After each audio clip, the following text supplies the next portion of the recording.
Hi, it's time for our Judeo-Christian Catechism program, and we are in the 23rd episode. This one is about holy behavior. We've been talking about holiness, and as we talk about that, we've talked about the meaning that it's separation from the world, from your own way of doing things to follow the Lord. And in doing that, you are separated unto Him and dedicated to His purpose.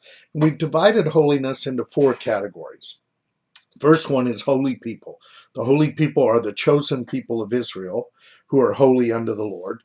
And then Gentile Christians who are called out from the nations to the God of Israel and the Israel of God, to be in association with both God and Israel, who are then holy, as the scripture calls them, saints, holy ones. They are holy by our calling, and we are holy by our obedience to God. And that obedience is to the commandments of God and His will. Now, we've also talked about holy places. The two that we talked about most directly were the Mishkan, the tabernacle, and the temples. But in Judaism and Christianity, the home and the congregation are holy places. And they're important because that's where God's people gather, and that's where holy rituals and obedience to God is learned, taught, and reinforced. Then we talked about holy items, our Bibles, the items that we wear, um, the things that we use in worship, furniture and items as well, in our obedience to God, are holy items. And we're to treat them with respect and only use them for their religious purpose and not use them for common use. Now, this week, I want to talk about holy behavior. There are two types of holy behavior. The first is our obedience to God. And that is our obedience to the commandments. As holy people, we engage in that behavior of obeying God, and that demonstrates, in some sense, our holiness. And the light of our holiness is expressed. So Jesus talks about this when He says, "Let your light so shine that men may see your good works and glorify your Father in heaven." So in some sense, we have to be identified with God. And in that identification with God, then people see that the good that we are doing is not because we are good, but because we have a good God that we are obeying and following because we trust Him.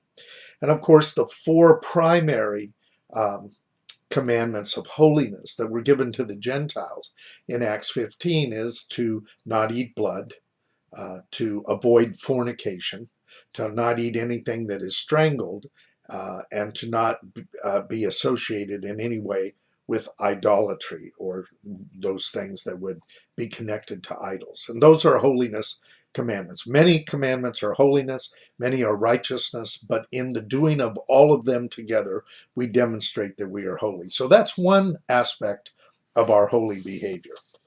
The second aspect of holy behavior is ritual. Now, ritual is prescribed behavior.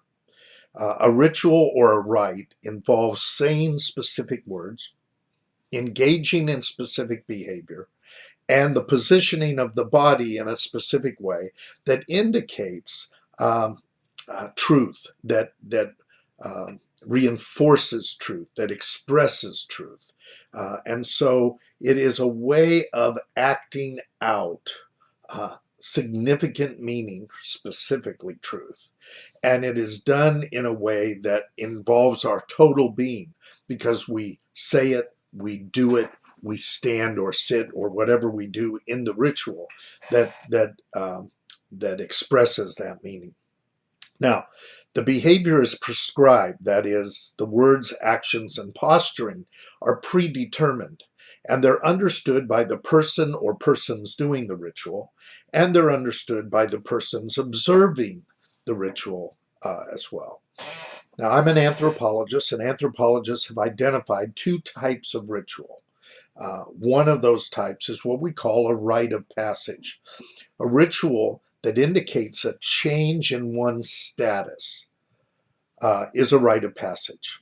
And that would include circumcision, bringing a child into the Abrahamic covenant, baptism, coming into the faith as a follower of Yeshua or Jesus.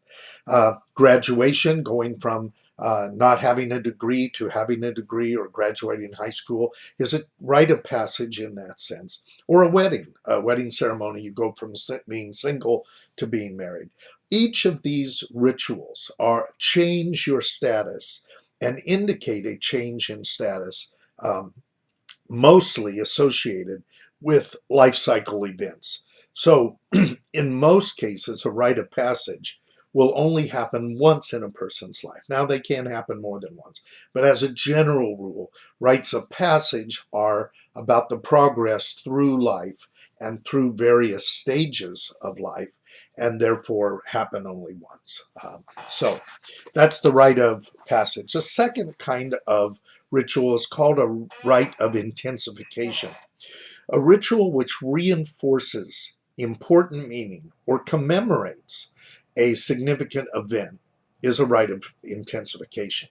So that would include Passover, where Israel reminds itself and celebrates the Exodus and the freedom that God gave them and the establishment of them as His people. It would include Christmas, the reinforcement of the incarnation that is used by Christians. 4th of July among Americans is a rite of intensification. It's a reminder of the freedom and the founding of the country. It also could include a wedding anniversary.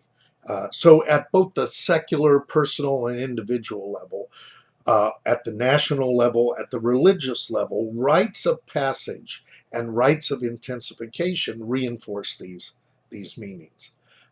Now, mostly rites of intensification are repeated often, or at least according to a calendar, and therefore the holy days of both Judaism and Christianity that are based in biblical texts are rites of intensification. So, rites of passage move you from one status to another.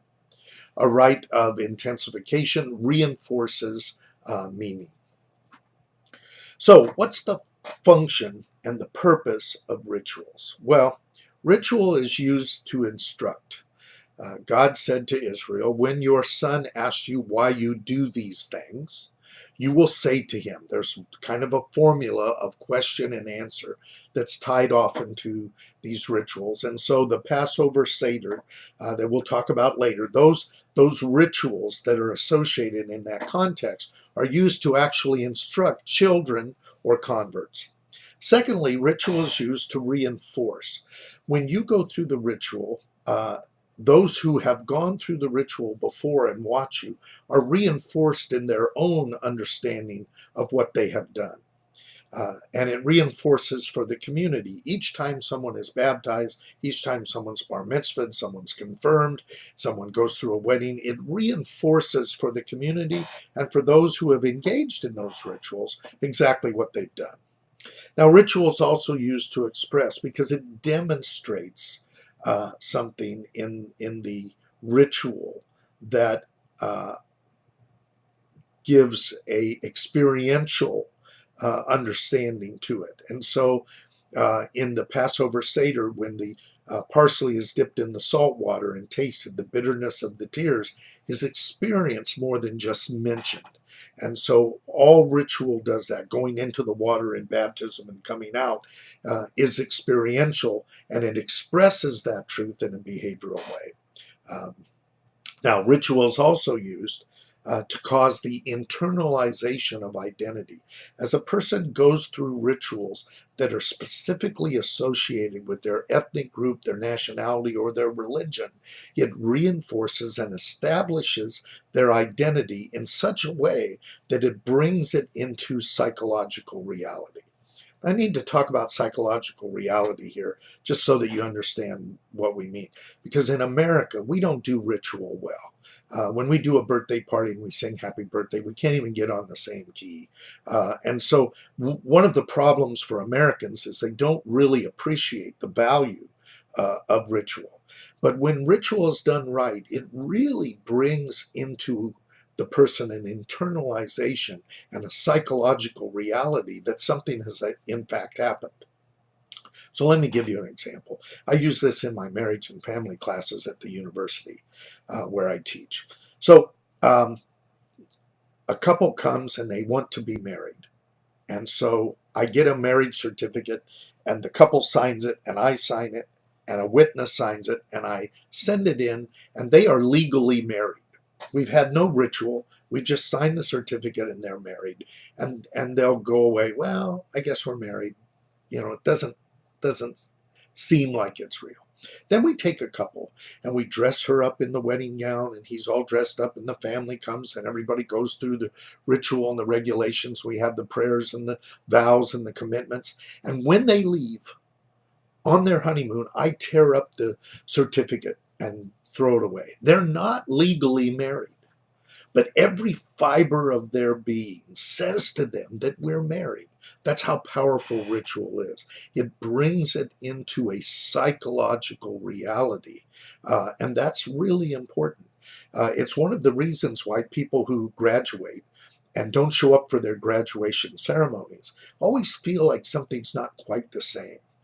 And those who go through the graduation ceremony but haven't actually finished all their classes feel like an imposter. There is something about ritual that brings it into our psychological reality. So, ritual, therefore, is important for our spiritual formation, particularly of children, but also for converts. And it's important in addressing the crises in our lives. When we go through a loss of a loved one, ritual can be very valuable in the mourning process and in the reinforcing and forming of community, a sense of belonging to a people.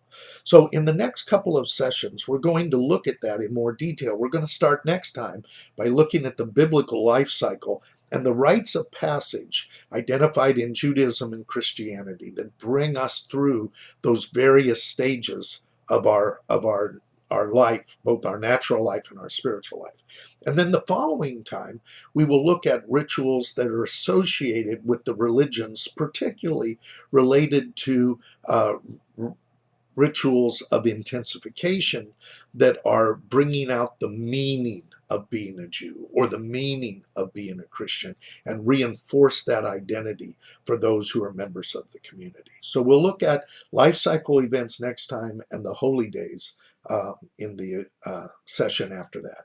So I hope that that's been instructive and informative for you, and I will see you again next time.